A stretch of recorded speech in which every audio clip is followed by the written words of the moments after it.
Aparição de São Miguel Arcanjo na Basilicata.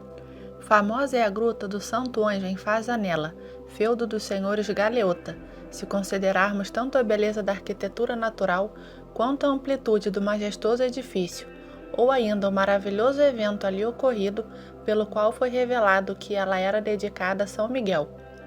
O príncipe Manfred da antiga cidade de Fazanella, envolvido em um dia de caça, soltou um falcão e este subitamente entrou em uma fenda de um morro de onde não saiu mais. Isso levou o príncipe a aproximar-se para ver o que lá se escondia, mas aproximando-se daquele lugar, ouviu cantos muito jubilosos que o surpreenderam. Despertando como de um agradável sonho, ele se dirigiu depressa até a cidade, onde divulgou o fato extraordinário e resolveu voltar para lá novamente no dia seguinte, junto com o clero e com o povo, e assim o fez. Mas logo que chegou ao local, o falcão, fazendo festa, pousou em suas mãos e, fazendo-se abrir a fenda, descobriu-se a maravilhosa gruta, no fundo da qual havia um altar erigido e consagrado às glórias de São Miguel. Essa visão levou todos os presentes a verter lágrimas de alegria. Esta gruta sagrada, daquele momento em diante, não somente foi venerada por aqueles povos, mas também se tornou famosa pela peregrinação de espanhóis, franceses e de outras nações, também do Oriente, de modo que Ferdinando Ughelli fala sobre ela com não menos louvor do que sobre a do Gargano. E a piedade dos devotos de São Miguel fez com que, por meio de ofertas, uma rica abadia ali se edificasse. Aparição de São Miguel aos Argonautas. Muito tempo antes da vinda de nosso Senhor Jesus Cristo, Deus quis que fosse honrado na terra o seu grande ministro São Miguel Arcanjo. De fato, Nicéforo e outros historiadores narram que Jasão e os argonautas, assim chamados pela embarcação que usavam, fabricada por Argo com 50 remos, foram ajudados por São Miguel, o qual apareceu a eles, livrando-os de um perigo que encontraram, quando chegaram da Grécia na Trácia, por volta do ano 1262 a.C., prometendo a eles que venceriam seus inimigos, como depois aconteceu, pois, animados pela sua ajuda, conseguiram uma grande vitória. Em memória e gratidão por tamanho favor, edificaram-lhe um templo, em que colocaram a sua imagem com as asas abertas, como lhes tinha aparecido. Aparição de São Miguel em Colossas. São João Evangelista, passando por uma cidade da Frígia chamada Colossas, pátria do famoso historiador Niceta, conheceu por divina revelação que Deus queria que São Miguel Arcanjo, seu primeiro ministro, fosse honrado em um certo lugar daquele território chamado Xerótipa. E o apóstolo ali iniciou a pregar as grandezas deste príncipe celestial, e como confirmação daquilo que ele pregou, surgiu ali uma fonte de rara virtude, cuja água curava todo tipo de enfermidade, bastando dizer ao tomá-la: em nome do Pai, do Filho e do Espírito Santo e do príncipe da milícia celeste São Miguel. Vieram usar deste remédio uma infinidade de pessoas, mesmo pagãos, e muitos, recuperando a saúde do corpo, receberam também o dom da fé e a saúde da alma. Próximo a Laodiceia, São Miguel apareceu a um homem muito aflito por ter uma filha muda desde o nascimento, e o mandou pegar água na fonte em Colossas com sua filha, pois ela retornaria curada e ele contente. O homem foi com sua filha, a qual, tomando a água e rezando ao Pai as palavras: em nome do Pai, do Filho e do Espírito Santo e do príncipe da milícia celeste São Miguel. Logo a filha começou a falar, pronunciando muitas vezes o nome de São Miguel e agradecendo sem parar ao Senhor. Em seguida, pai e filha foram batizados e foi edificada uma grandiosa igreja em honra do Santo Arcanjo. O arcebispo começou a tomar conta deste templo, cuja santidade os pagãos não podiam suportar, muito menos a força daquela água milagrosa, resolvendo então matá-lo, arrastando-o nas ruas pelos cabelos e espancando-o com uma vara. Mas, ó maravilha, as mãos dos pagãos que se atreveram a cometer tal ato secaram e se desorientaram, e como outros tinham intenção de quebrar a fonte, saiu dela fogo que os afugentou. Devido a tais maravilhas, os pagãos se tornaram ainda mais obstinados do que antes, e decidiram misturar a água santa com as do rio Axo, fazendo com que a correnteza do rio passasse por cima da outra, mas o rio virou pelo sentido contrário, contra sua natural inclinação. Todos estes prodígios endureceram ainda mais os corações dos infiéis, os quais resolveram dessa forma desviar mais de 2 rios de grande volume para submergir a fonte com todas as suas águas e cobrir com suas águas até o templo de São Miguel. O arcebispo deu-se conta de tudo o que estava ocorrendo e, prostrado diante do altar de São Miguel, rogava a Deus Nosso Senhor que, pela intercessão de São Miguel, tornasse inúteis os esforços dos pagãos. Enquanto rezava, ouviu uma voz fora do templo que o chamava, e era São Miguel. O servo de Deus saiu, saudou seu padroeiro e se pôs ao seu lado esquerdo, conforme lhe ordenou o santo arcanjo. Viu no templo uma coluna de fogo que da terra subia até o céu, e ouviu uma voz que lhe dizia para ter coragem e que nada havia para temer. Quando aquele mar de águas os alcançou, São Miguel fez o sinal da cruz e logo aquela impetuosa correnteza parou, ficando rígida como uma muralha. Foi então o santo arcanjo até um penhasco ali próximo, fez o sinal da cruz e o rochedo partiu-se ao meio, com um espantoso estrondo como de um trovão, e a terra tremeu. São Miguel voltou a fazer o sinal da cruz, dizendo: enfraqueça-se toda a força do adversário, e mandando logo que aquele lago de água dos 2 rios se dirigisse para aquela fenda aberta no penhasco.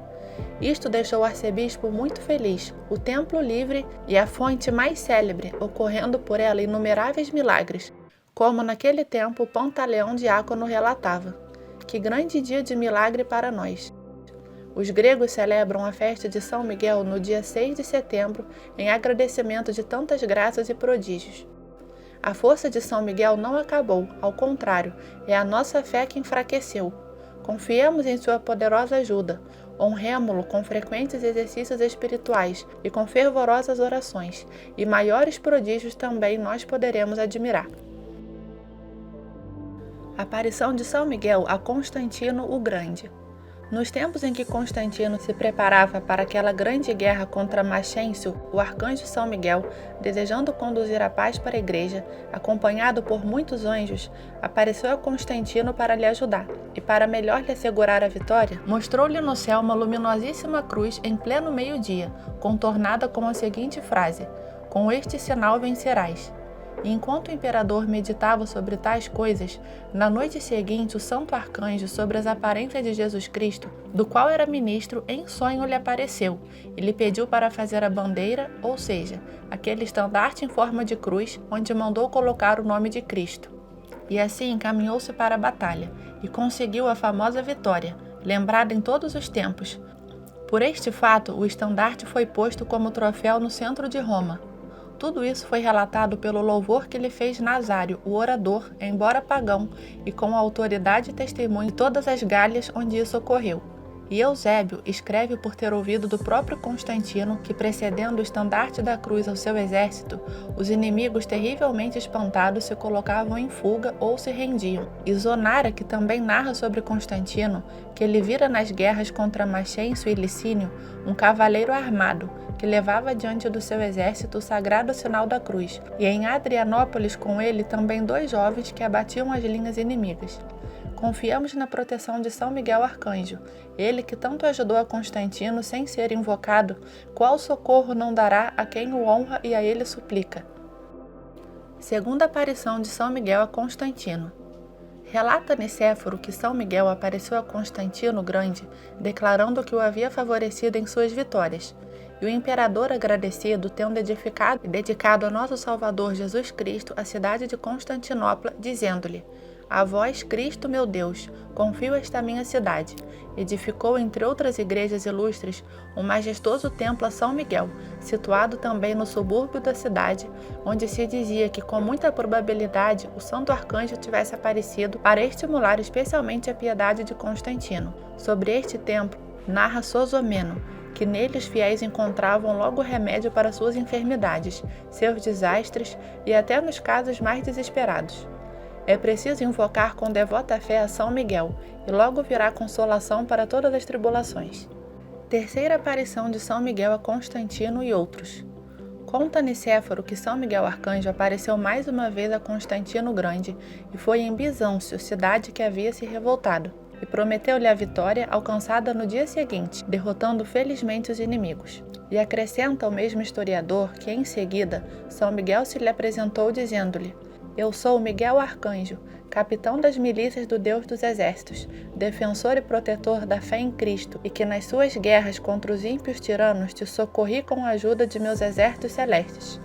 São Miguel não apenas ajudou Constantino em todas as batalhas, mas também ajudou Galicano, seu general, quando foi mandado pelo seu imperador a guerrear contra os citas. Foi convencido pelos santos João e Paulo a fazer voto de se tornar cristão.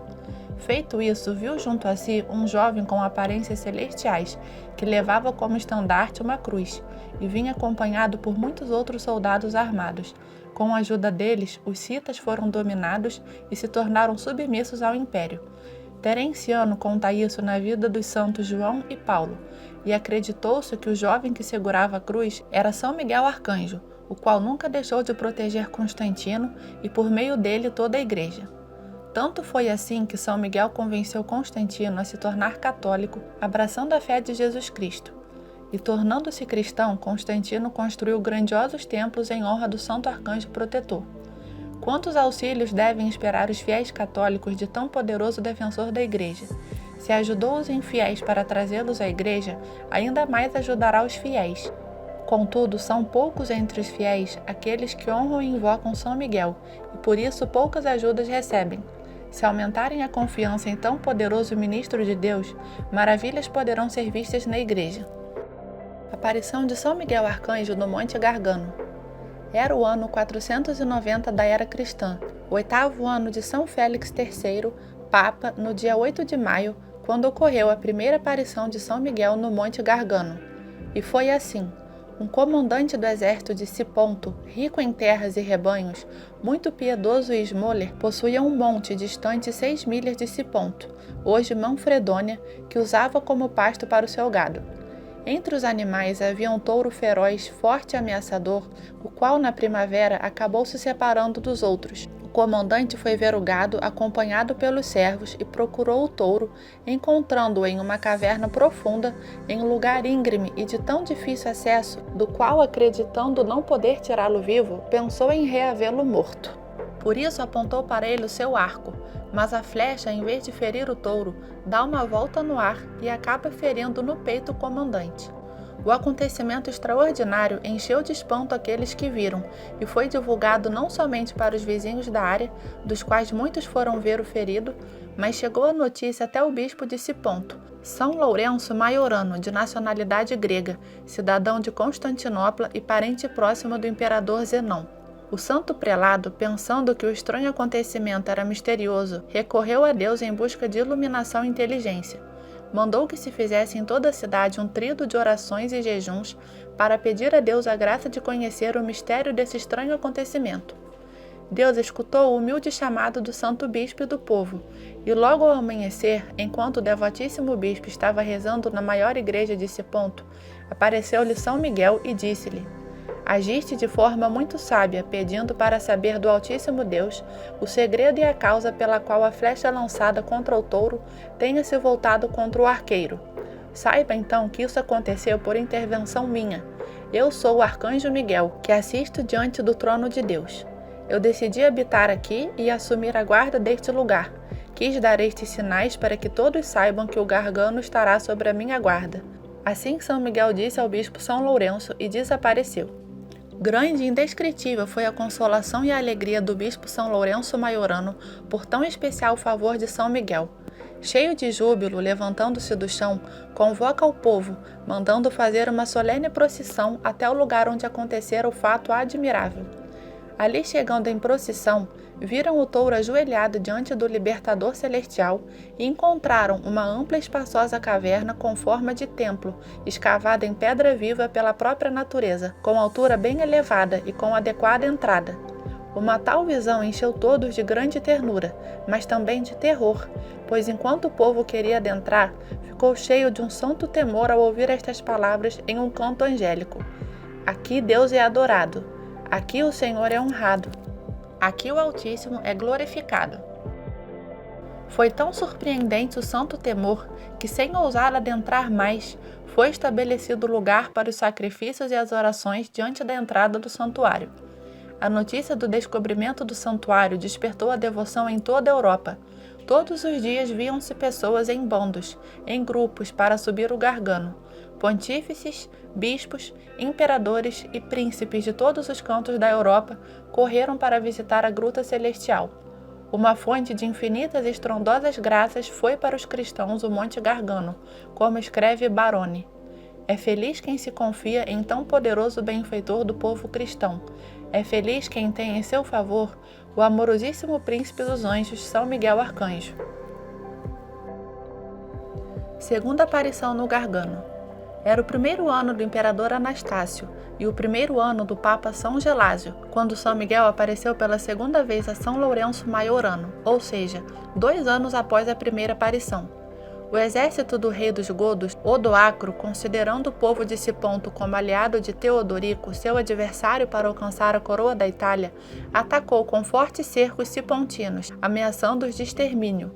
Os sipontinos recorreram ao santo bispo para consultá-lo neste gravíssimo assunto, e o bispo deliberou recorrer à ajuda do capitão-geral das milícias celestiais. Enquanto os godos estavam empenhados em cavar trincheiras e construir abrigos e torres na frente de batalha, Lourenço, à semelhança de Moisés, subiu o Monte Gargano para implorar do guerreiro celestial a vitória.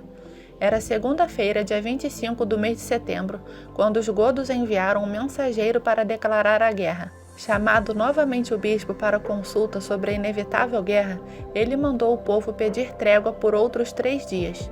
Uma vez obtida, ordenou que naquele tríduo todos buscassem a oração, a penitência e frequentassem os sacramentos, como de fato fizeram os sipontinos. Eis que no amanhecer da sexta-feira, 29 de setembro do ano 492, enquanto o santo bispo se prostrava em orações na igreja de Santa Maria, apareceu-lhe São Miguel, assegurou-lhe a vitória e avisou para não atacar os inimigos, senão depois das 4 horas da tarde, para que o sol com seu esplendor fosse testemunha da potência do arcanjo. O santo bispo avisou o povo, e após tê-lo fortalecido com o pão eucarístico nas primeiras 3 horas do dia, na 4ª hora, ou seja, por volta das 16 horas, os sipontinos saíram alinhados para a batalha contra os bárbaros. O céu estava limpo quando de repente se ouviu um trovão no ar, e uma nuvem cobriu o sagrado cimo do Gargano. Um horrível terremoto sacudiu a terra, e o mar adjacente se agitou com espantosos ruídos. Agitou-se o mar e a terra tremeu, e transbordando das margens teria engolido aqueles bárbaros, se não fossem destinados às chamas infernais. O guerreiro celestial, lançando do alto do Gargano flechas de fogo, mostrou claramente que ao seu lado combatem todos os 4 elementos. Cada rajada arrasava muitas vidas dos bárbaros, sem atingir nenhum dos sipontinos. O exército godo viu-se logo arrasado, sacudido, abatido. Os sipontinos perseguiram os godos até Nápoles. Como gratidão de tão grande vitória, São Lourenço, junto com o povo, foi logo sobre o Gargano para agradecer ao defensor celestial. Na entrada da Santa Gruta, sem se atrever a entrar lá dentro, descobriram e viram as pegadas como de homem impressas na pedra dura, representando a presença de São Miguel. Cada um, delirante de santa alegria, beijava aqueles prodigiosos sinais, e talvez repetiam: "Isto é o dedo de Deus." Quão poderoso é São Miguel para quem confiantemente o invoca. Terceira aparição de São Miguel Arcanjo no Gargano na dedicação. Era o dia 8 de maio do ano 493, quando o bispo de Siponto, São Lourenço Maiorano, foi com seus fiéis ao Gargano para comemorar o 3º aniversário e realizar as celebrações das oferendas. Mas nem o bispo nem os fiéis se atreveram a entrar na Gruta Celestial. Insistiam com orações diante das portas. O bispo não se contentava com estas práticas de devoção, mas desejava entrar e celebrar os divinos mistérios, dedicando a gruta para o uso da Igreja Católica. Atemorizados e cheios de respeito, ao ouvirem ecoar hinos angelicais, não ousaram entrar e consideraram necessário um parecer do Sumo Pontífice. Enviada a comunicação ao Papa São Gelásio, que se encontrava no Monte São Silvestre, este, considerando prodigiosas as aparições ali ocorridas, respondeu que se coubesse a nós determiná-lo, seria no dia 29 de setembro, em memória da vitória conseguida sobre os bárbaros, mas aguardemos o oráculo do Príncipe Celestial. Nós, com um tríduo em honra da Santíssima Trindade, imploraremos a resposta. Vós com os vossos fiéis fareis o mesmo. Diante desta resposta, o bispo Lourenço convidou os 7 bispos vizinhos a se encontrarem em Siponto no dia 21 de setembro, tanto pela oração e pelo jejum, quanto também para participarem da dedicação. Os 7 bispos, com um grande número de pessoas, vieram a Siponto para tributar obsequios ao grande arcanjo. O afetuoso serafim protegeu os 7 bispos na sombra de suas asas, pois durante a sua viagem apareceu o arcanjo como uma águia de tamanho tão grande que com a sombra protegia-os dos raios escaldantes do sol, e com o movimento das asas refrigerando o ar, proporcionava-lhes alívio. Reunidos em Siponto no dia 26 de setembro, começaram o jejum, as vigílias, as orações e os sacrifícios, da mesma forma que em Roma o fazia o Papa São Gelásio. Alegrou-se a Divina Majestade em corresponder às orações de seus servos, mas reservou a São Lourenço a honra de receber a terceira aparição. Na noite seguinte ao jejum de 3 dias, São Miguel, ao revelar-se cheio de luz, disse-lhe: Grande Lourenço, abandona a intenção de consagrar a minha gruta.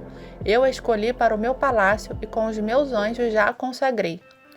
Tu verás os sinais impressos e a minha imagem, o altar, o estandarte e a cruz. Vós somente deveis entrar na gruta, e sobre a minha assistência fazei orações. Celebrai amanhã o santo sacrifício para que o povo possa comungar, e vereis como eu santifiquei aquele templo. Lourenço não esperou o dia que era sexta-feira, mas na mesma hora comunicou aos seus irmãos bispos e ao povo sobre os divinos favores. E ao amanhecer, todos de pés descalços se dirigiram em procissão na direção da gruta sagrada. Na primeira hora a viagem foi fácil, mas nas seguintes, sob os ardores do sol, a subida da íngreme montanha tornou-se penosa. Porém, não deixou de brilhar a força benéfica de São Miguel. Apareceram 4 águias de tamanho gigantesco. 2 delas com a sua sombra protegiam os senhores bispos dos raios do sol, e 2 com suas asas refrescavam o ar.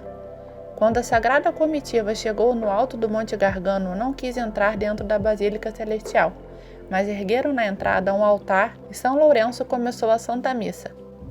Ao entoar o hino do Glória, todos ouviram melodias celestiais vindo do interior da gruta. Então, convidados e alegrados por elas, com Lourenço na frente, todos adentraram na gruta. Da entrada sul, eles passaram por um amplo átrio que se estendia até a entrada norte, onde encontraram uma rocha com as insígnias das pegadas de São Miguel. Dali eles descobriram a parte oriental da Basílica Celestial, até a qual se subia por degraus. Ao entrar pela pequena porta, eles viram a imagem milagrosa de São Miguel, que fora trazida do céu, mostrando-o no ato de subjugar Lúcifer. Lourenço prosseguiu cantando o Te Deum, e eis que ele descobre no fundo da sagrada gruta, escondido na névoa cheia da glória de Deus, um altar que da pedra surgia, consagrado por São Miguel, adornado com uma cruz de cristal de 5 palmos e um estandarte vermelho, símbolo da caridade. 7 maravilhas ali contemplaram. Primeiro, as pegadas. Segundo, a imagem. Terceiro, a cruz. Quarto, o estandarte. Quinto, as gotas admiráveis. Sexto, a fonte milagrosa. Sétimo, a fresta misteriosa. São Lourenço prosseguiu o santo sacrifício da missa, enquanto os outros bispos dedicaram 3 altares e em seguida alimentaram o povo com o pão dos anjos. Esta foi a milagrosa dedicação da Basílica de São Miguel no Gargano, da qual a Santa Igreja venera a memória no dia 29 de setembro. Não foram somente estes os portentos que aconteceram, mas muitas graças de todo tipo o povo inteiro experimentou. Enfermos curados, cegos que começaram a enxergar, inumeráveis coxos que se endireitaram. Como São Miguel é bondoso para quem o honra! Quanto é poderoso o seu braço!